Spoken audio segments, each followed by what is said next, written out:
அடக்கடவுளே! இந்த champion trophy பார்க்குற நேரத்துக்கு, இந்த மாஸ்டர் லீக் பார்க்கலாம். அதாவது வந்து மாஸ்டர் லீக் வந்து உங்களுக்கு தெரிஞ்சிருக்கும். ஓய்வு பெற்ற எல்லாரையும் வச்சு ஒரு லீக் மாரி நடத்துறாங்க. Indian master, Sri Lankan master, Australia master, west Indies master, அப்படி இப்படி சொல்லி இங்கிலாந்து மாஸ்டர் என்று சொல்லி ஒரு டீமா போட்டு நடத்துறாங்க. நல்லா இருக்குது பார்க்க. சரியோ? அது அப்படி இருக்க இந்த சாம்பியன் ட்ரோஃபிய விட இது நல்லா இருக்குன்றதா எல்லாரும் சொல்ற அளவுக்கு நேர்த்தியா மேட்ச் இருந்தது அப்படின்னு பார்த்தீங்கன்னா, ஆஸ்திரேலியாவுக்கும் வெஸ்ட் இண்டீஸுக்கும் மேட்ச் நடந்தது. அதுல வந்து ஆஸ்திரேலியா ஃபர்ஸ்ட் பேட்டிங் செஞ்சது. அதுலயும் ஓப்பனா இறங்கின நம்மட ஷேன் வாட்சன் போட்டு ஒரு நொறுக்கு நொறுக்கி இருக்கிறான்னு சொல்லணும். ஓப்பனா இறங்கின அவன் வந்து 52 போல்ல 107 ரன் அடிச்சிருக்கிறான். இந்த சாம்பியன் ட்ரோஃபியை நம்பி போய் பார்த்து ஒரு டெஸ்ட் மேட்ச் பார்த்த ஃபீலிங் வாரதுக்கு இந்த மாஸ்டர் லீக் பார்க்கலாம். பழைய பிளேயர்ஸை பார்த்ததாகவும் போச்சுது, கொஞ்சம் விறுவிறுப்பான மச்சாவும் போச்சுது என்ற மாதிரி இருக்கும். அதுலேயும் வட்சம் வந்து 107 ரன் அடிச்சிருந்தாலும் என்ன கதையென்றா ஆஸ்திரேலியா தோத்து தான் போட்டுது. ஏனெண்டா வட்சன் ஒரு 107 ரன், அங்கே கிறிஸ்டன் ஒரு 32 ரன், இதெல்லாம் சேர்த்து ஆஸ்திரேலியா மாஸ்டர் டீம் வந்து 216 ரன் அடிச்சு வச்சிருக்காங்க. 20 ஓவர்ல 8 விக்கெட் இழந்தது. 216 பெரிய இலக்கு தாருடா. இதங்க திரட்ட போறாங்கன்னு பார்த்தா வெஸ்ட் இண்டீஸ்ல ஒரு பிளேயர் திரட்டி இருக்கிறேன். யார் இந்த பிளேயர் பார்த்தா நீங்க எல்லாரும் நினைக்கலாம் கிறிஸ் கெயில்.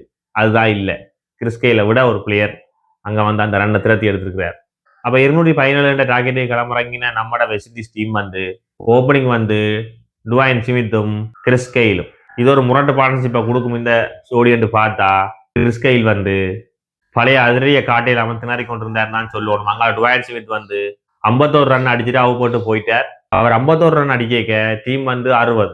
ஆனா கிறிஸ் கெயிலும் மற்ற பக்கம் நிக்கிறேன்டா யோசிச்சு பாருங்க. இதுவே முந்தைய கிறிஸ் கெயில்டா பக்கத்தை நீ நில்றா நான் அடிக்கிறேன் அடிச்சிருப்பார். கிறிஸ் கெயில பார்க்க கவலையா இருந்தாலும் கிறிஸ்துக்கு வந்ததே பெரிய சந்தோஷம் என்று ரசிகர்களை நான் நினைச்சு கொண்டு அடுத்ததா களத்துக்கு வரார் நம்மட சிமோன்ஸ். எல்லாரும் சொல்ற இருமன் சொல்ற சிமோன்ஸ் வந்து நேற்று வாட்சன் அடிச்ச அந்த 107 ரன்னுக்கு மதிப்பில்லாத மாதிரி அடி என்று அடிச்சு நொறுக்கி இருக்கிறார் தான் சொல்லணும்.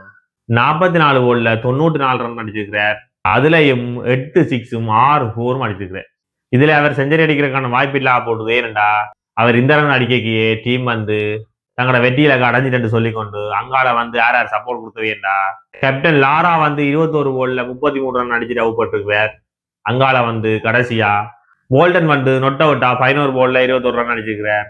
ஆனா ஆஸ்திரேலியா டீமை பொறுத்த வரைக்கும் பேட்டிங்ல சாதிச்சாலும் போலிங்ல ஒரு தருமே நல்லா போடலைன்னு சொல்லிக்கொண்டு நான் அடுத்த வீடியோல வந்து உங்களை சந்திக்கிறேன். அது வரைக்கும் நன்றி, வணக்கம்.